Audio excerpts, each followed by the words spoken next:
This episode of Junglemap Talks centers around learning and learning processes. But we'll start with the most important tool that we have, hopefully have, the brain. And that's why I have the pleasure of having Anna Tebelius Bodin here with me in the couch. Welcome, Anna. Thank you very much. Nice to be here. You have an impressive CV. You graduated from Harvard University in 2007, and since then you've given over 1,000 talks on this topic. Super impressive. And you're specifically interested in learning and how the brain works. Yes. And I'm super curious to hear what actually excites you about these things. I haven't found anything that doesn't excite me about it. I think just the interconnection of actually being able to connect what is happening in the brain with what we're actually experiencing, and see the connection between them and make tool out of that in order to actually progress in our understanding of what it's like to be learning, what it's really about. I can't find anything else that's more interesting than that. No, I can tell by the look of your face. So have you actually also been able to apply your own sort of insights on your own learning? Absolutely. Or is it more like an idea that you have and hard to put into practice? No, it's very easy to put into practice. As in, if you're not doing what you need to do to actually have learning going on, you will just be consuming information. And with my stress levels and with my eagerness to learn more and to make a fast progression, I wouldn't have that time to just consume information. I need to actually learn what I put my time down to doing. Yeah. So let's start with the brain, assuming I have one. How do I learn? How does the brain work when it comes to learning? So the brain is taking in, obviously, a lot of information. And a lot is not an exaggeration. It's a lot. And very small part of that is ever going to become a long-term memory. Very small part. So in order for the intended material to be the long-term memory, which is what we are aiming to learn, we need to pay attention to what we need to learn. And that sounds so obvious when you say it.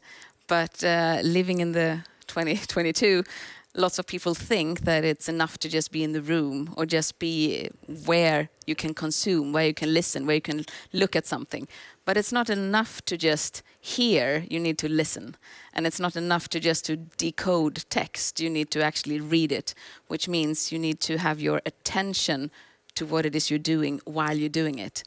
Otherwise, it's just an illusion of learning. And it feels like we're not really living in the attention age right now. It's not about attention. No. I remember me I used to study really hard even as a child. And when I didn't have time to study anymore and went to sleep, I put the textbook under my pillow, hoping that somehow, while sleeping, the knowledge would just, magically make it to my head.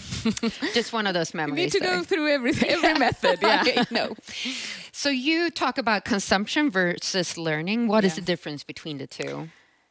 When you're just consuming, you get the illusion of learning because it feels very much the same as it does when you learn.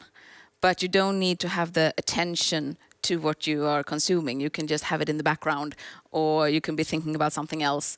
When you're actually learning, you have to think about what you're doing while you're doing it and pay attention to it. And even that is usually not enough. You then have to test yourself whether or not you actually know it. And most people overestimate how much they're actually thinking while they are consuming. So we assume that just because we heard that podcast, or we watched that program, or we listened to that speaker, or we read that book or article or whatever, we think that we know it. Until somebody, tests us on it. And let us know what did you get from that? Oh, it was interesting. All those stuff about the brain, for example. Okay, so what was it about the brain? What was new to you? And read it yourself, sort of. Yeah. So we have the illusion of actually knowing something just because we consumed it, and that's not true. But we very seldom get tested on it. And these days, we consume a lot. Yes. A lot of content. So the illusion just grows. Yeah. And it's expensive. It's really expensive illusion.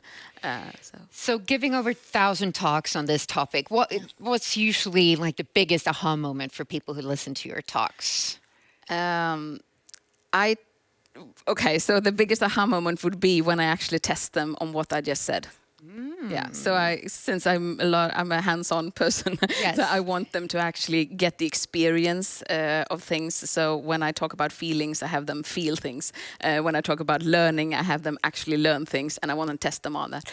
So we do sort of short exercises where they are tested in couples of what it was I just Throughout said. the talk or at the end? No, it's sort of in between modules. And they get the realization that when they first got the assignment, when I asked them to, okay, so now you describe this this picture to your partner, and this picture is now stripped from most of the information that was there before, and now you use this picture and explain to your partner as if your partner didn't have an idea.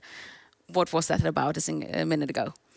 And they think that shouldn't be so hard. You just said that, and they heard it, and then they're like, and some of them are doing it brilliantly, obviously, and some of them are, wow, I guess I didn't pay attention as I thought, because we usually never understand how much we know or don't know until we have to express ourselves, and people usually skip that part.